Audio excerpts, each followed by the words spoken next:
옛날 어느 산골 마을에 사람들 발길이 닿지 않는 깊은 골짜기 끝자락에 다 쓰러져가는 외딴 집이 한 채 있었습니다. 마을 사람들은 그 집을 두고 귀신이 나올 법한 흉가라며 가까이 가기를 꺼렸지만 그곳에는 젊은 과부 연희와 그녀의 어린 아들 동희가 서로를 의지하며 살아가고 있었습니다. 지붕에는 자풀이 무성하게 자라났고 흙 담은 곳곳이 허물어져 바람이 숭숭 드나들었지만 연희는 매일 아침 마당을 쓸고 낡은 마루를 닦으며 그 삭막한 곳을 사람 사는 집처럼 가꾸려 애썼습니다. 남편을 일찍 여의고 오갈 때 없어진 모자가 몸을 누일 곳이라고는 오직 마을에서 멀리 떨어진 이 버려진 집뿐이었기에 그녀에게는 이 낡은 집이 세상의 전부이자 아들과 함께 살아갈 유일한 보금자리였습니다. 연희는 비록 가진 것은 없었으나 마음씨가 곱고 부지런하여 산에서 나무를 캐거나 촌바느질을 하며 근근히 생계를 이어갔습니다. 그녀의 손은 거칠고 옷차림은 남루했지만 아들 동희를 바라보는 눈빛만은 언제나 봄 햇살처럼 따스하고 다정했습니다. 동희는 어미의 정성을 먹고 자라 티 없이 맑고 순수한 아이였는데 친구 하나 없는 외딴 산속에서도 투정 한 번 부리지 않고 혼자서도 잘 노는 의젓한 아들이었습니다. 밤이 되면 연희는 호롱불 아래서 바느질을 하고 동희는 그 옆에서 곤히 잠들곤 했는데 그 평화로운 풍경은 밖에서 들려오는 짐승 울음소리마저 잊게 할 만큼 고요하고 아늑한 것이었습니다. 세상과 단절된 그들만의 작은 세상에서 모자는 가난하지만 서로의 온기에 기대어 하루하루를 살아내고 있었습니다. 어느 해 늦가을 산골의 밤바람이 유난히 매섭게 불어오기 시작하던 때였습니다. 마당에 쌓인 낙엽들이 회오리 바람에 휩쓸려 요란한 소리를 냈고 창호지 문은 덜컹거리며 금방이라도 떨어져 나갈 듯 불안하게 흔들렸습니다. 연희는 잠든 동희가 혹여 찬 바람에 깰까봐 낡은 이불을 목 끝까지 덮어주고는 자신은 무릎을 세우고 앉아 불안한 마음을 달래고 있었습니다. 땔감은 다 떨어져 가는데 겨울은 코앞으로 다가왔고 곳곳이 뚫린 벽 틈으로 스며드는 한기는 뼛속까지 시리게 파고들었습니다. 그녀는 내일 날이 밝으면 산 더 깊은 곳으로 들어가 삭정이라도 더 주워와야겠다고 다짐하며 시린 손을 호호 불어가며 희미한 불빛 아래서 해진 옷을 기웠습니다. 그때 거센 바람 소리 사이로 무언가 둔탁하게 마당에 떨어지는 소리가 들려왔습니다. 처음에는 그저 바람에 꺾인 나뭇가지가 지붕을 치는 소리이겠거니 생각하고 넘기려 했으나 소리는 한 번으로 그치지 않고 마치 누군가 고통스럽게 몸을 뒤척이는 듯한 부스럭거림으로 이어졌습니다. 연희는 바느질하던 손을 멈추고 숨을 죽인 채 문 밖의 동태를 살폈는데 산짐승이라 하기에는 기척이 너무나 무거웠고 사람이라 하기에는 숨소리가 너무나 거칠었습니다. 두려움이 엄습해왔지만 그녀는 혹시라도 길을 잃고 쓰러진 사람이 있을지 모른다는 생각에 조심스럽게 문고리를 잡았습니다. 그녀의 마음속에는 무서움보다 누군가를 도와야 한다는 천성적인 착한 마음이 더 크게 자리 잡고 있었기 때문입니다. 문틈으로 새어 들어오는 찬 바람을 맞으며 연희는 떨리는 손으로 방문을 아주 조금 열어보았습니다.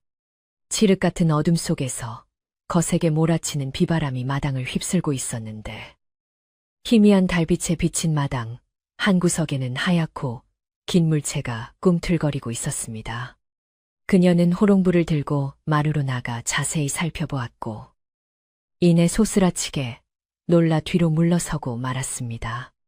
그것은 사람 팔뚝만 한 굵기의 거대한 백사였는데 온몸이 상처투성이가 된 채 피를 흘리며 고통스럽게 몸부림치고 있었던 것입니다. 뱀이라면 질색을 하던 연이었지만 그 백사의 눈빛이 너무나 애처롭고 슬퍼 보여 차마 외면하고 방으로 들어갈 수가 없었습니다. 백사는 마치 도움을 청하듯 연희를 향해 힘겹게 머리를 들었다가 다시 털썩 내려놓기를 반복했습니다. 그 하얀 비늘은 곳곳이 찢겨 붉은 피가 배어 나오고 있었고 차가운 빗물에 젖어 파르르 떨고 있는 모습이 영락없이 죽어가는 생명의 그것이었습니다. 연희는 잠시 망설였지만 이내 부엌으로 달려가 헝겊 조각과 약초를 지시겨 들고 나왔습니다. 미물이라 해도 고통받는 생명을 그냥 두고 볼 수 없었던 그녀는 두려움을 억누르며 조심스럽게 백사에게 다가갔습니다.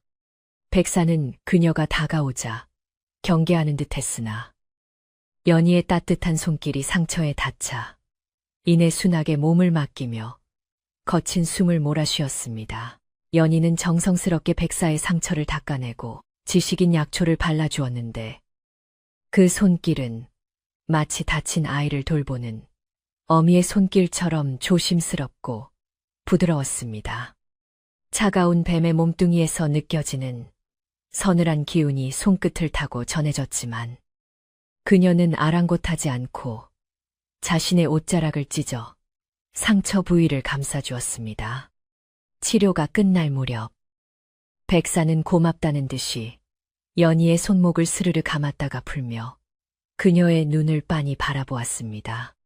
그 눈동자는 짐승의 것이라고는 믿기지 않을 만큼 깊고 영롱하여 연희는 순간적으로 기묘한 느낌에 사로잡혀 한참 동안 그 자리에 멍하니 서 있었습니다.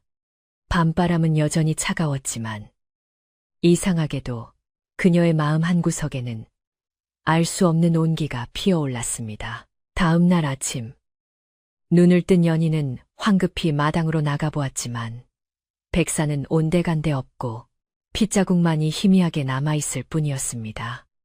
간밤에 일이 꿈이었나 싶어 고개를 갸웃거리던 그녀는 마당 한쪽에 수북하게 쌓여있는 돛감 더미를 보고 깜짝 놀랐습니다. 어제까지만 해도 바닥을 드러내던 돛감이 며칠은 좋게 뗄 수 있을 만큼 가득 채워져 있었고 부엌의 물항아리에도 맑은 물이 찰랑거리고 있었기 때문입니다.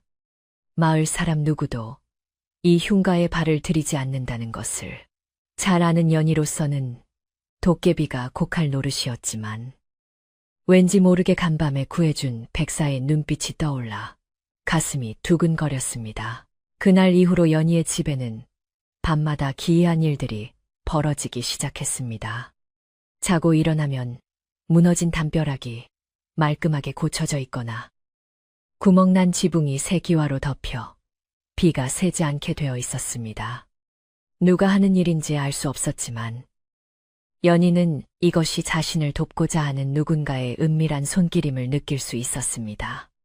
두려움보다는 고마움이 그리고 막연한 그리움이 그녀의 마음에 자리 잡기 시작했고 그녀는 밤이 되면 혹시나 그 고마운 존재를 볼 수 있을까 하여 방문을 조금 열어두고 잠을 청하곤 했습니다.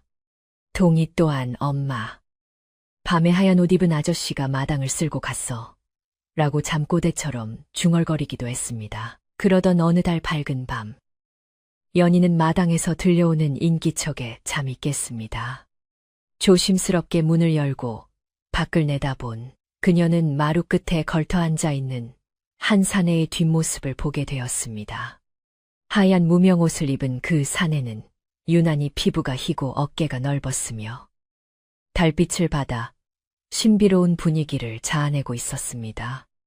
연희가 숨을 죽이고 바라보자 사내는 천천히 고개를 돌려 그녀를 바라보았는데 그 눈빛은 바로 그날 밤 상처 입은 백사의 눈과 똑같이 깊고 그윽했습니다.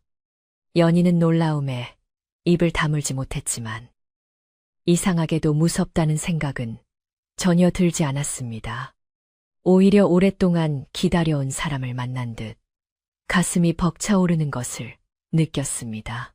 사내는 아무 말 없이 일어나 연희에게 다가왔고 연희 또한 홀린 듯 그에게 다가갔습니다. 가까이서 본 사내의 얼굴은 창백하지만 수려한 이목구비를 가지고 있었고, 몸에서는 은은한 풀냄새와 함께 서늘한 기운이 풍겼습니다. 다친 곳은 좀 나으셨습니까? 연희가 용기를 내어 묻자 사내는 말없이 고개를 끄덕이며 연희의 손을 잡았습니다. 그의 손은 얼음장처럼 차가웠지만 연희의 따뜻한 손이 닿자 금세 온기가 돌기 시작했습니다. 그날 밤, 두 사람은 밤이 새도록 마루에 앉아 서로의 온기를 나누었고 말 한마디 없었지만 서로의 마음이 통하는 것을 느낄 수 있었습니다. 사내는 자신을 떠돌이 나그네라고만 소개할 뿐 어디서 왔는지 무엇을 하는 사람인지는 말하지 않았습니다. 하지만 연희는 굳이 묻지 않았습니다. 그가 사람이든 아니든 지금 자신의 곁에 머물며 힘겨운 삶을 나누어 짊어지려는 그 마음만으로도 충분했기 때문입니다. 사내는 낮에는 어디론가 사라졌다가 밤이 되면 어김없이 찾아와 집안일을 도왔고 동희에게는 아버지처럼 자상하게 대했습니다. 동희 또한 낯선 사내를 스스럼 없이 따르며 아저씨, 아저씨 하고 불렀고 사내는 그런 동희를 무등 태워주며 환하게 웃어주었습니다. 적막하기만 했던 폐가에 웃음꽃이 피어나기 시작했습니다. 마을 사람들의 눈을 피해 밤에만 찾아오는 그였지만 연희에게는 그 시간이 하루 중 가장 기다려지는 순간이었습니다. 사내가 가져다주는 산나물과 열매들은 모자에 줄인 배를 채워주었고 그가 손봐준 집은 더 이상 찬 바람이 들어오지 않는 아늑한 보금자리가 되었습니다. 연희는 그가 평범한 사람이 아님을 아마도 산신령이 보내준 존재이거나 그날 밤에 백사가 둔갑한 것임을 어렴풋이 짐작하고 있었습니다. 하지만 그녀는 그 사실을 입 밖으로 내지 않고 가슴속에 묻어두기로 했습니다. 그가 누구이건 간에 지금 이 행복이 깨지기를 원치 않았기 때문입니다. 겨울이 깊어갈수록 두 사람의 정 또한 깊어만 갔습니다. 눈이 펑펑 쏟아지던 어느 날 밤, 사내는 밖에서 떨고 들어와 연희의 아랫목에 몸을 녹였습니다. 연희는 정성껏 데운 순갱을 그에게 건네며 그의 언 손을 자신의 두 손으로 감싸쥐었습니다. 춥지는 않으신지요? 그녀의 물음에 사내는 희미한 미소를 지으며 고개를 저었습니다. 당신이 곁에 있어 춥지 않소. 처음으로 내뱉은 그의 목소리는 낮고 부드러웠으나 어딘지 모르게 슬픔이 배어있는 듯했습니다. 연희는 그 말에 가슴이 저려와 그의 어깨에 말없이 머리를 기대었습니다. 그렇게 겨울밤은 깊어갔고 연희와 사내는 부부의 연을 맺은 듯 함께 밤을 보내게 되었습니다. 비록 혼례를 올리지는 않았으나 서로를 아끼고 위하는 마음만은 여느 부부 못지 않았습니다. 사내의 품은 서늘했지만 연희의 사랑으로 인해 점점 따뜻해졌고 연희 또한 고된 삶의 무게를 내려놓고 사내에게 의지하며 잃어버렸던 웃음을 되찾았습니다. 동희도 새 아버지가 생긴 양 든든해하며 밤마다 사내의 옛날 이야기를 들으며 잠이 들었습니다. 버려진 집의 굴뚝에서는 매일 밤 따뜻한 연기가 피어올랐고 그곳은 더 이상 흉가가 아닌 사랑이 넘치는 집이 되어가고 있었습니다. 하지만 행복한 시간 속에서도 연희의 마음 한구석에는 늘 불안한 그림자가 드리워져 있었습니다. 사내가 가끔씩 보여주는 인간과는 다른 기묘한 행동들 때문이었습니다. 그는 음식을 거의 먹지 않았고 잠을 잘 때도 숨소리가 거의 들리지 않았으며 가끔 달을 쳐다볼 때면 눈동자가 세로로 길게 찢어지는 듯한 모습을 보였기 때문입니다. 또한 마을 개들이 사내가 근처에 오면 꼬리를 감추고 짖지 못하거나 산새들이 집 주변으로 날아오지 않는 것도 이상한 일이었습니다. 연희는 애써 모른 척하려 했지만 본능적으로 그와의 인연이 평범하게 끝나지는 않을 것 같은 예감을 지울 수 없었습니다. 그러던 어느 날 연희는 냇가에서 빨래를 하다가 물에 비친 자신의 얼굴을 보고 깜짝 놀랐습니다. 불과 몇 달 전까지만 해도 거칠고 메말랐던 얼굴에 화색이 돌고 피부가 백옥처럼 고와져 있었기 때문입니다. 마치 사내의 신비한 기운을 받아 젊음을 되찾은 듯 했습니다. 마을 안악들은 멀리서 그런 연희를 보며 수군거리기 시작했습니다. 저 과부댁 얼굴 좀 봐. 헌해졌네 그려. 밤마다 그 집에 푸르스름한 불빛이 돈다는데. 혹시 남정네라도 들인 게 아닐까? 소문은 발없는 말이 되어 마을 곳곳으로 퍼져나갔고 사람들의 호기심 어린 시선은 점점 외딴 집을 향해 조여오기 시작했습니다. 연희는 마을 사람들의 시선이 부담스러워 더욱 집 밖으로 나가지 않게 되었습니다. 오직 사내와 동희, 그리고 자신만이 존재하는 그 집 안에서 그녀는 세상의 모든 시름을 잊고 싶었습니다. 사내 또한 마을 사람들의 기척이 느껴지면 더욱 깊이 몸을 숨겼고 오직 연희와 동희가 잠든 깊은 밤에만 활동하며 집 주변을 지켰습니다. 그는 마치 자신의 정체가 드러나면 이 행복이 깨질 것을 아는 것처럼 필사적으로 자신의 존재를 감추려 노력했습니다. 그러나 감추려 할수록 기이한 징조들은 더욱 뚜렷하게 나타나기 시작했습니다. 어느 날 새벽, 연희는 부엌에 나갔다가 쌀동 옆에 놓인 허물을 발견하게 되었습니다. 투명하고 얇은 사람의 옷 같기도 하고 짐승의 껍질 같기도 한 그것은 은은한 빛을 내고 있었습니다. 연희는 직감적으로 그것이 사내의 것임을 알았습니다. 가슴이 철렁 내려앉았지만 그녀는 떨리는 손으로 허물을 집어 아궁이 깊숙한 곳에 숨겼습니다. 이것을 누구에게도 들켜서는 안 된다는 생각, 그리고 사내를 지켜주어야 한다는 생각이 그녀의 머릿속을 가득 채웠습니다. 그녀는 이제 돌이킬 수 없는 강을 건넜음을, 그리고 자신이 사랑하는 이가 사람이 아닌 요물일지라도 그 사랑을 포기할 수 없음을 깨달았습니다. 그날 밤, 사내는 평소보다 더 지친 기색으로 돌아왔습니다. 연희는 아무것도 묻지 않고 따뜻한 물을 데워 그의 발을 씻겨주었습니다. 사내는 그런 연희를 물끄러미 바라보다가 나직이 말했습니다. 내가 떠나야 당신이 안전할지도 모르오. 그 말에 연희는 화들짝 놀라 고개를 저으며 그의 품에 파고들었습니다. 아니에요. 절대 그럴 수 없어요.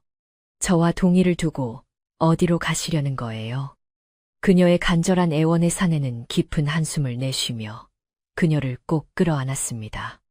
그의 차가운 가슴에서 쿵쿵거리는 심장 소리가 들려왔는데 그것은 분명 사람의 심장 소리보다 훨씬 느리고 묵직했습니다. 연희는 사내의 품에서 잠이 들었지만 꿈자리는 뒤숭숭했습니다. 꿈속에서 거대한 백사가 자신을 칭칭 감고 있었는데 그 뱀의 눈에서 굵은 눈물방울이 뚝뚝 떨어지는 것이었습니다. 꿈에서 깬 연희는 식은 땀으로 젖은 이마를 닦으며 옆자리를 더듬어 보았지만 사내는 이미 자리에 없었습니다. 창밖에는 동이 터오고 있었고 앙상한 나뭇가지에는 밤새 내린 서리가 하얗게 맺혀 있었습니다. 불길한 예감이 스멀스멀 피어올랐지만 연희는 애써 마음을 다잡으며 하루를 시작했습니다. 그녀는 몰랐습니다. 자신의 뱃속에서 이미 새로운 그리고 기이한 생명이 자라나고 있다는 사실을 말입니다. 그 후로 며칠이 지나지 않아 연희는 몸에 이상한 변화가 생기기 시작했음을 느꼈습니다. 평소 좋아하던 된장찌개 냄새가 역하게 느껴지고 시도 때도 없이 헛구역질이 올라왔습니다. 몸은 솜처럼 무거워졌고 한겨울인데도 자꾸만 찬물이나 생쌀 같은 것이 당겼습니다. 무엇보다 이상한 것은 아랫배에서 느껴지는 서늘한 냉기였습니다. 보통 아이를 가졌을 때의 따뜻한 온기가 아니라 마치 얼음덩어리를 품은 듯한 차가움이 뱃속에서 맴돌았습니다. 연희는 이것이 무엇을 의미하는지 어렴풋이 짐작하면서도 차마 인정하고 싶지 않은 두려움에 몸을 떨었습니다. 그녀는 부풀어 오르는 배를 감싸 안으며 텅 빈 방 안을 둘러보았습니다. 벽에 걸린 사내의 낡은 옷가지, 동이가 가지고 노는 나무 조각, 인형, 그리고 부엌에 쌓인 팩감들. 모든 것이 평화로워 보였지만 그 평화는 마치 살얼음판 위를 걷는 것처럼 위태로웠습니다. 마을에서는 과부대 굴뚝에 연기가 나는 것을 수상히 여긴 사람들이 하나둘씩 기웃거리기 시작했고, 사내의 정체에 대한 소문은 꼬리에 꼬리를 물고 퍼져나가고 있었습니다. 이제 곧 닥쳐올 시련을 예감하며 연희는 입술을 깨물고 다가올 운명을 기다릴 수밖에 없었습니다. 바람이 다시금 거세게 불어오며 낡은 창호지 문을 덜컹거렸습니다. 그렇게 겨울은 깊어만 갔고 산골짜기의 밤은 더욱 길고 시리게 변해갔습니다. 세상은 온통 하얀 눈으로 뒤덮여 길조차 알아보기 힘들 지경이었지만 연희의 낡은 집만은 마치 딴 세상인 양 훈훈한 기운이 감돌았습니다. 애감이 떨어질 새가 없었고 쌀독은 퍼내도 줄어들지 않는 신기한 일이 계속되었기 때문입니다. 연희는 이것이 모두 사내의 조화임을 알았지만 그 신비한 능력이 어디서 비롯된 것인지 깊이 생각하려 하지 않았습니다. 그저 당장 아들 동이가 배를 칠지 않고 추운 겨울밤을 따뜻한 아랫목에서 보낼 수 있다는 사실 하나만으로도 감지덕지했기 때문입니다. 그녀는 매일 밤 잠든 사내의 얼굴을 바라보며 이 꿈 같은 행복이 영원히 깨지지 않기를 간절히 기도했습니다. 사내는 낮이면 동이와 함께 마당에서 시간을 보냈습니다. 그는 눈 덮인 마당에 나뭇가지로 그림을 그리기도 하고 마른 풀을 엮어 작은 짐승 모양의 인형을 만들어주기도 했습니다.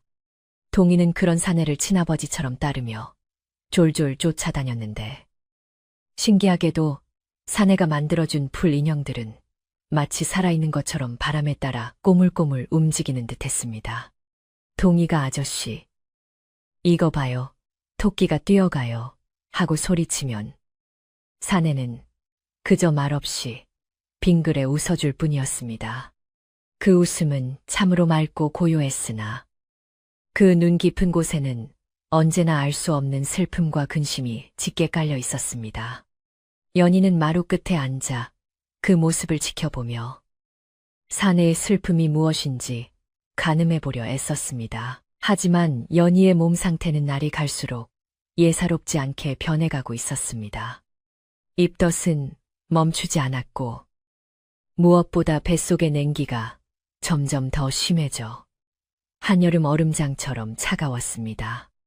밤에 잠을 자다가도 뱃속에 아이가 움직이는 것이 느껴졌는데 그것은 툭툭 차는 태동이 아니라 마치 물고기가 물속을 유유히 헤엄치듯 혹은 뱀이 스르르 몸을 뒤척이듯 미끄러지는 느낌이었습니다. 그 묘한 감각에 소스라치게 놀라 잠에서 깨면 옆에 누워있던 사내도 함께 눈을 뜨고 걱정스런 눈빛으로 그녀의 배를 어루만져주곤 했습니다. 사내의 손길이 닿으면 요동치던 뱃속의 기운이 거짓말처럼 잠잠해졌기에 연희는 두려움 속에서도 그에게 더욱 의지할 수밖에 없었습니다. 어느 날 밤, 연희는 심한 갈증을 느끼며 잠에서 깼습니다. 목이 타들어가는 듯한 갈증에 부엌으로 비틀거하며 나갔는데 물 항아리에 물을 표주박 가득 퍼서 단숨에 들이켜도 갈증은 해소되지 않았습니다. 그녀는 무언가에 홀린 듯 뒷문으로 나가 장독대 뒤편에 그늘진 곳으로 향했습니다. 그곳에는 겨우내 얼어붙은 땅 위로 돋아난 차가운 이끼들이 있었는데 연희는 자신도 모르게 그 축축하고 차가운 이끼를 손으로 뜯어 입에 넣고 씹기 시작했습니다. 비릿하고 차가운 흙내음이 입안 가득 퍼지자 비로소 속이 시원해지는 것을 느꼈습니다. 정신을 차린 연희는 자신의 기이한 행동에 경악하며 입안의 것을 뱉어냈고 주저앉아 흐느끼기 시작했습니다. 내가 대체 왜 이러는 걸까? 내 몸에 무슨 일이 일어나고 있는 걸까? 그때 등 뒤에서 사내의 인기척이 느껴졌습니다. 돌아보니 사내가 슬픈 표정으로 서서 그녀를 내려다보고 있었습니다. 그는 아무 말 없이 다가와 연희를 일으켜 세우고는 차가운 흙이 묻은 그녀의 손과 입가를 닦아주었습니다.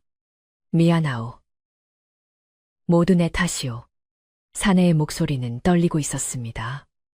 연희는 고개를 저으며 그의 가슴에 얼굴을 묻었습니다.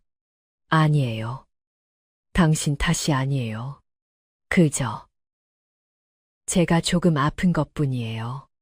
그녀는 애써 그를 위로했지만 마음속 깊은 곳에서는 이미 자신이 평범한 인간의 아이를 잉태한 것이 아님을, 그리고 이로 인해 돌이킬 수 없는 비극이 시작되었음을 직감하고 있었습니다. 한편 마을에서는 연인의 집에 대한 괴소문이 걷잡을 수 없이 퍼져나가고 있었습니다. 시작은 산에서 나무를 하던 김서방의 목격담이었습니다. 해 질녘 산을 내려오던 김서방이 연인의 집 쪽을 바라보았는데 굴뚝에서 피어오르는 연기가 하얀색이 아니라 푸르스름한 빛을 띠고 있었다는 것입니다. 게다가 마당을 거니는 그림자를 보았는데 사람의 형상이긴 하나 다리가 보이지 않고 마치 긴 꼬리처럼 땅에 끌리는 모습이었다고 침을 튀기며 떠들어댔습니다. 내 두 눈으로 똑똑히 봤단께 그 집에는 분명 사람이 아닌 것이 살고 있어. 마을 사람들은 처음에는 헛것을 봤다며 타박했지만 비슷한 이야기를 하는 사람이 하나둘 늘어나자 점차 불안감에 휩싸이기 시작했습니다. 우물가에 모인 아낙네들의 입방아도 멈출 줄 몰랐습니다. 그러고 보니 요새 연희댁 얼굴이 좀 이상하지 않아 검숙한데 입술만 유독 붉은 것이 꼭 여우한테 홀린 사람 같더라고. 맞아. 그리고 그 집 근처에는 까마귀도 얼씬을 안 한다잖아. 옛말에 뱀이 또라리를 튼 집에는 날짐승도 피해 간다던데. 혹시 구렁이라도 들어앉은 거 아냐? 사람들의 수군거림은 호기심을 넘어 공포로 변해가고 있었고 급기야 마을에 크진 일이 생길 때마다 모두 그 외딴 집 탓으로 돌리는 분위기가 형성되었습니다. 닭이 알을 낳지 않아도 밤사이 곧불이 도는 아이가 생겨도 모두 연인의 집에서 나오는 불길한 기운 때문이라며 손가락질을 해댔습니다. 그러던 중 마을에서 가장 나이가 많고 영험하기로 소문난 돌산 할매가 지팡이를 짚고 나섰습니다. 젊은 시절 무병을 알아 신기가 있다는 소리를 듣던 노파였습니다. 돌산 할매는 마을 어귀에 당산나무 아래서 한참 동안 연인의 집 쪽을 노려보더니 혀를 끌끌 찼습니다. 예스. 산 주인이 자리를 잘못 잡았구나. 사람 사는 집에 음기가 넘쳐나니 이를 어찌할꼬. 할매의 말에 마을 사람들은 웅성거리며 몰려들었습니다. 할매, 그게 무슨 소리예요? 산 주인이라니요. 사람들의 물음에 할매는 대답 대신 굳게 입을 다물고는 결심한 듯 지팡이를 짚으며 산비탈을 오르기 시작했습니다. 내 두 눈으로 직접 확인해 봐야겠다. 연희는 그날따라 유난히 가슴이 두근거려 일이 손에 잡히지 않았습니다. 바늘에 손을 찔리기 일쑤였고 밥을 안 쳐도 서리거나 타기 일쑤였습니다. 자네는 아침 일찍 산으로 나간 뒤 아직 돌아오지 않은 상태였습니다. 동이는 방구석에서 팽이를 치며 놀고 있었는데 갑자기 밖에서 이리 오너라 하는 걸걸한 목소리가 들려왔습니다. 깜짝 놀란 연희가 방문을 열어보니 머리가 하얗게 센 돌산 할매가 마당 한가운데 서서 집안을 쏘아보고 있었습니다. 할매의 눈빛은 마치 꿰뚫어 보는 듯 매서웠고 그 기세에 눌려 연희는 황급히 신발을 꿰신고 마당으로 내려갔습니다. 어르신, 이 누추한 곳까지 어인 일이십니까? 돌산 할매는 연희의 인사에 대꾸도 없이 성큼성큼 다가와 연희의 얼굴을 빤히 쳐다보았습니다. 그리고는 코를 킁킁거리며 냄새를 맡더니 대뜸 소리를 질렀습니다. 네, 인연 사람의 탈을 쓰고 어찌 짐승의 짝이 되었느냐. 그 호통 소리가 어찌나 큰지 지붕 위에 흙먼지가 떨어질 정도였습니다. 연희는 사색이 되어 무릎을 꿇었습니다. 어르신, 무슨 말씀을 하시는지 모르겠습니다. 저는 그저 아들과 단둘이. 하지만 할매는 연희의 말을 자르며 지팡이로 불룩해진 연희의 배를 가리켰습니다. 거짓말 마라. 내 뱃속에 든 것이 사람이 아니거늘. 어찌 하늘을 속이려 드느냐. 비린내가 진동을 하는구나. 진동을 해. 연희는 소스라치게 놀라 배를 감싸 쥐었습니다. 아무에게도 말하지 않은 비밀을, 옷 속에 감춰둔 배를 단번에 알아맞힌 할매가 두려웠습니다. 할매는 한숨을 내쉬며 혀를 찼습니다. 주민다. 가엾은 것. 외로움에 사무쳐 눈이 멀었구나. 내 놈이 거두어들인 것은 사람이 아니라 이 산에 묵은 백사 밭이어다. 천년을 묵어 둔갑수를 부리나 본바탕은 냉혈한 짐승인 것을. 할매의 말은 비수처럼 연희의 가슴에 꽂혔습니다. 알고 있었지만 외면하고 싶었던 진실이 타인의 입을 통해 확인되자 연희는 더 이상 변명할 힘조차 잃고 고개를 떨구었습니다. 할매는 주변을 둘러보며 낮은 목소리로 경고했습니다. 잘 듣거라. 사람과 요물은 섞일 수 없는 법이다.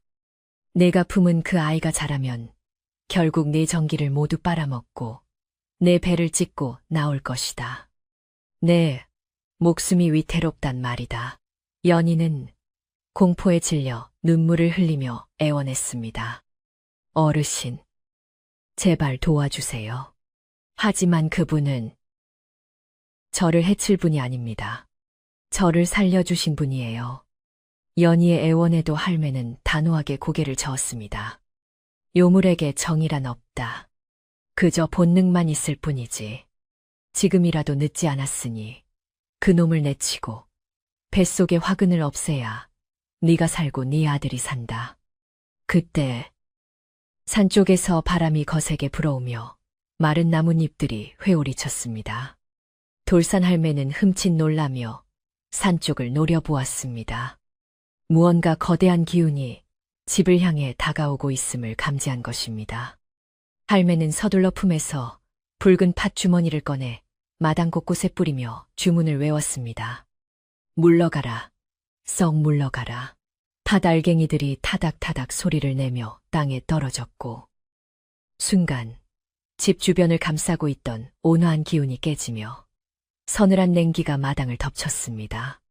할매는 연희에게 다시 한번 엄포를 놓았습니다. 오늘 밤이 지나기 전에 결단을 내려라. 마을 사람들이 횃불을 들고 올라오기 전에 말이다. 말을 마친 할매는 뒤도 돌아보지 않고 서둘러 산을 내려갔습니다. 할매가 떠난 뒤 연희는 멍하니 마루에 걸터 앉아 있었습니다. 붉은 팥이 뿌려진 마당은 마치 피가 튀긴 듯 흉흉해 보였고 머릿속은 온통 혼란스러웠습니다. 내 배를 찢고 나온다고, 내 목숨이 위태롭다고 그녀는 자신의 배를 쓰다듬었습니다. 여전히 차갑고 안에서는 느릿한 움직임이 느껴졌습니다. 하지만 동시에 그녀는 사내의 슬픈 눈빛과 따뜻했던 손길을 떠올렸습니다. 그가 정말 자신을 해치려고 온 것일까?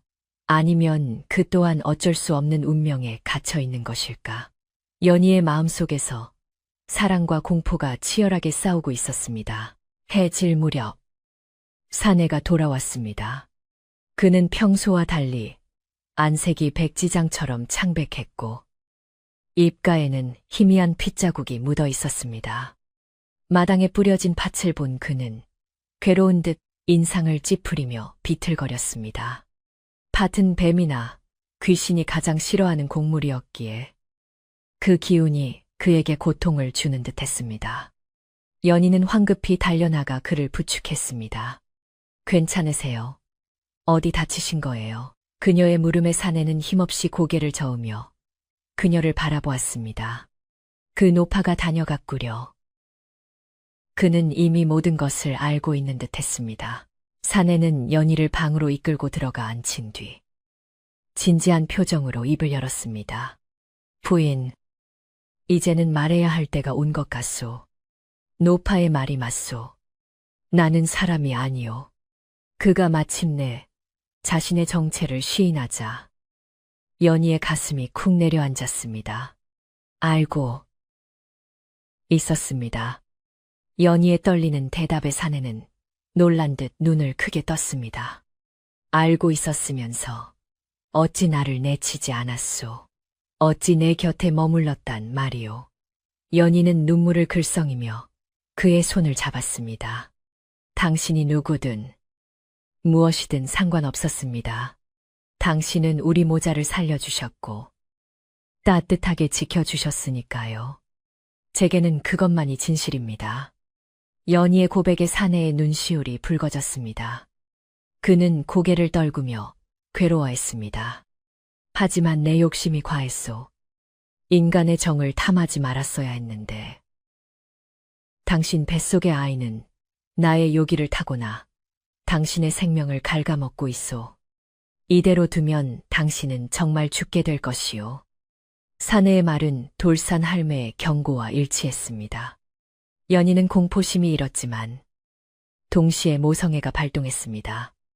그렇다고 내 아이를, 우리 아이를 죽일 수는 없어요. 방법이 있을 거예요. 우리가 함께라면. 하지만 사내는 단호하게 고개를 가로저었습니다. 방법은 오직 하나뿐이요. 내가 떠나거나 아이가 사라지거나. 그날 밤 집 안에는 무거운 침묵이 흘렀습니다. 동희는 아무것도 모른 채 곤히 잠들어 있었고 연희와 사내는 마주 보고 앉아 서로의 얼굴을 하염없이 바라보았습니다. 밖에서는 마을 사람들의 웅성거림이 바람을 타고 희미하게 들려왔습니다.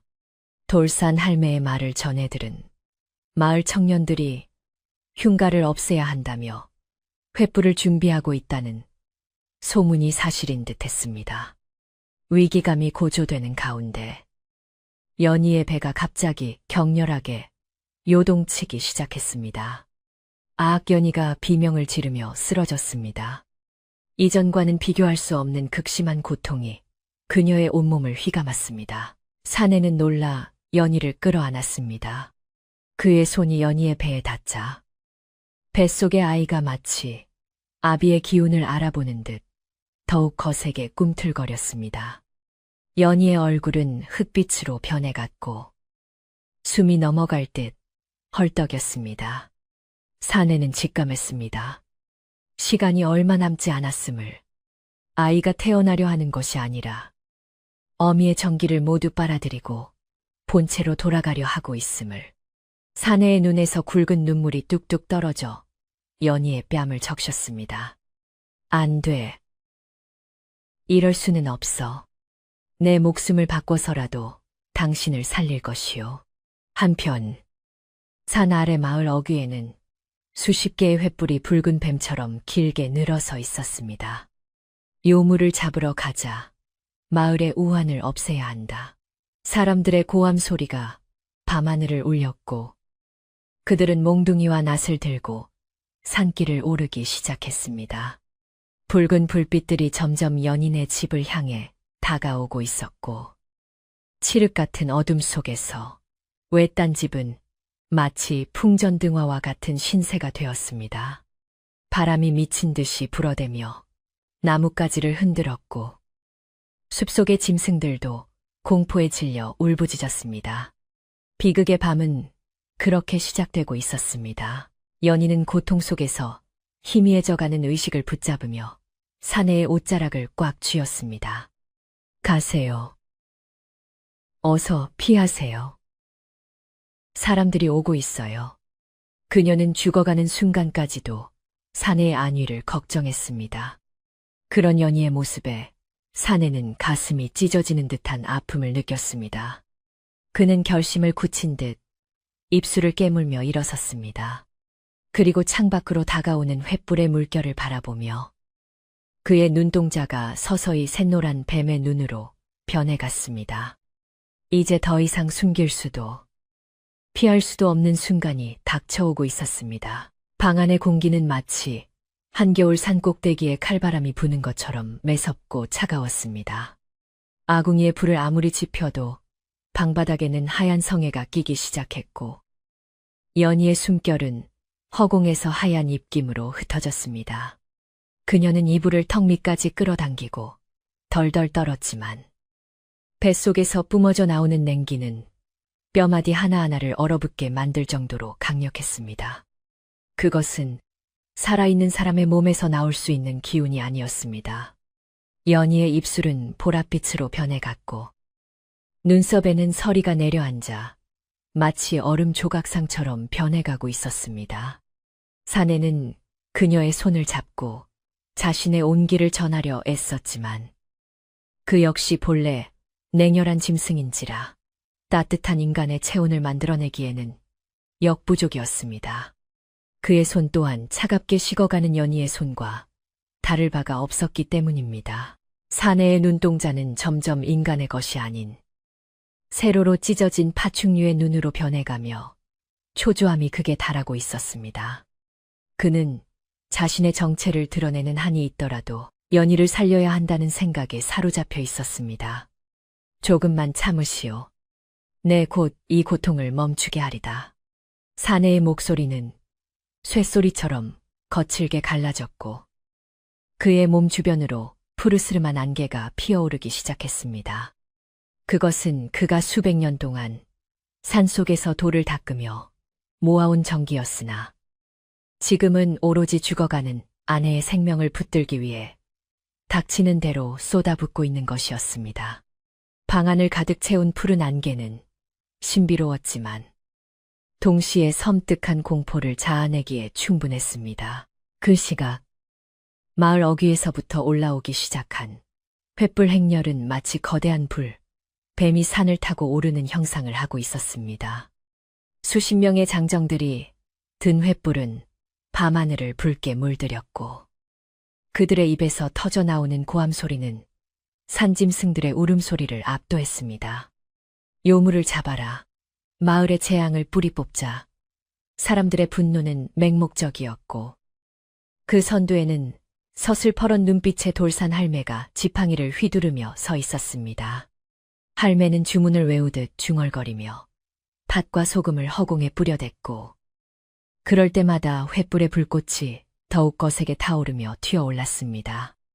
흉흉한 기세는 순식간에 외딴집 마당 앞까지 당도했고 평화로웠던 산골 마을의 밤은 광기로 물들어가고 있었습니다. 집 안에 있던 동이는 밖에서 들려오는 요란한 소리에 놀라 잠에서 깼습니다. 비몽사몽간에 눈을 뜬 아이는 눈앞에 펼쳐진 광경에 소스라치게 놀라 비명조차 지르지 못했습니다. 엄마는 하얗게 얼어붙은 채 신음하고 있었고 아빠라고 믿었던 사내는 온몸에서 푸른 빛을 내뿜으며 기이한 모습으로 변해 있었기 때문입니다. 사내의 피부에는 비늘 같은 것이 돋아나 있었고 등 뒤로는 희미한 뱀의 형상이 어른거리고 있었습니다. 아빠 동이가 떨리는 목소리로 불렀지만 사내는 그 소리를 듣지 못한 듯 오직 연희에게만 집중하고 있었습니다. 아이는 공포심에 휩싸여 이불 속으로 파고들었지만 밖에서 들려오는 와하는 함성 소리에 다시 고개를 내밀 수밖에 없었습니다. 마당으로 들어선 마을 사람들은 굳게 닫힌 방문을 향해 돌멩이를 던지기 시작했습니다. 썩 나오거라. 내 놈이 요물인 것을 다 안다. 툭, 투둑. 쿵 돌멩이들이 낡은 기와 지붕과 벽에 부딪히며 위협적인 소리를 냈습니다. 창호지 문에는 돌멩이에 맞아 생긴 구멍들이 숭숭 뚫리기 시작했고 그 구멍 사이로 찬바람과 함께 사람들의 욕설이 쏟아져 들어왔습니다. 연희는 고통스러운 와중에도 밖의 소리를 듣고 눈물을 흘렸습니다. 자신이 사랑했던 사람들과 이웃들이 서로를 죽일 듯이 미워하게 된 이 상황이 너무나 원망스러웠습니다. 그녀는 힘없는 손을 들어 사내의 옷자락을 잡고 애원했습니다. 나가지 마세요. 나가면 죽어요. 하지만 사내는 이미 결단을 내린 듯 했습니다. 그는 연희의 이마에 맺힌 식은땀을 닦아주며 슬픈 미소를 지었습니다. 걱정 마시오. 내 목숨이 붙어있는 한 당신과 동희에게는 손끝 하나 대지 못하게 할 것이오. 그리고는 자리에서 일어나 방문을 향해 돌아섰습니다. 그의 등은 여전히 넓고 든든해 보였지만 어딘지 모르게 처연한 기운이 감돌고 있었습니다.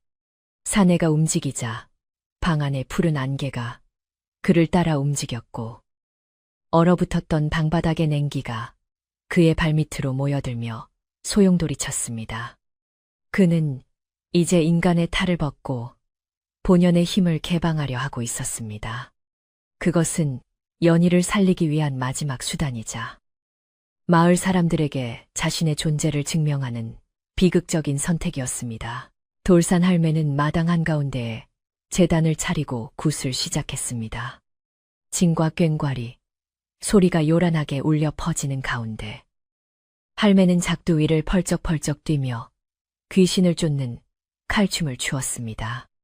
동쪽의 귀신은 물러가고 서쪽의 요물은 썩 꺼져라. 할매의 목소리는 카랑카랑하게 울려 퍼졌고 마을 사람들은 그 뒤에서 물러가라, 물러가라 하며 복창했습니다. 굿판의 열기가 고조될수록 집안의 사내는 더욱 괴로워했습니다. 신성한 굿소리는 요물인 그에게는 마치 뼈를 깎는 고통과도 같은 것이었습니다. 사내의 얼굴은 고통으로 일그러졌고 몸에서는 식은땀이 비오듯 쏟아졌습니다. 하지만 그는 그 고통을 악으로 버티며 한 발짝도 물러서지 않았습니다. 연희는 사내가 고통스러워하는 모습을 보며 가슴이 찢어지는 듯했습니다. 자신의 뱃속에 있는 아이가 아비의 기운을 빨아들이는 것도 모자라 밖에서는 사람들이 그를 죽이려 하고 있었습니다. 그녀는 있는 힘을 다해 몸을 일으키려 했지만 얼어붙은 몸은 말을 듣지 않았습니다. 안 돼. 제발 멈춰요. 그녀의 목소리는 너무나 작아 굿소리에 묻혀버리고 말았습니다. 그때 뱃속의 아이가 갑자기 격렬하게 꿈틀거렸습니다.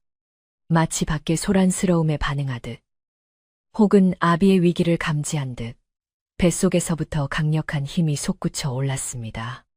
연희는 비명을 지르며 다시 쓰러졌고 입에서는 검붉은 피가 한 움큼 쏟아져 나왔습니다. 사내는 연희가 피를 토하자 이성을 잃고 말았습니다. 그는 더 이상 자신의 정체를 숨길 여유가 없었습니다. 그가 짐승의 포효와도 같은 괴성을 지르자 방 안의 문풍지가 찢겨나가고 방문이 쾅 하고 열렸습니다. 굿을 하던 할매와 마을 사람들은 갑작스러운 굉음에 놀라 멈칫했습니다. 열린 문틈으로 뿜어져 나오는 푸른 냉기는 마당의 횃불마저 꺼뜨릴 기세로 맹렬하게 쏟아져 나왔습니다. 사람들은 공포에 질려 뒷걸음질 쳤고 그 냉기 속에서 천천히 걸어 나오는 사내의 모습을 보고는 숨을 죽였습니다. 그의 눈은 형형하게 빛나고 있었고 입에서는 하얀 입김이 뿜어져 나오고 있었습니다. 사내가 마루 끝에 서자 주변의 공기가 순식간에 얼어붙었습니다. 그의 발이 닿는 곳마다 하얀 성에가 끼었고 처마 끝에는 고드름이 매달렸습니다.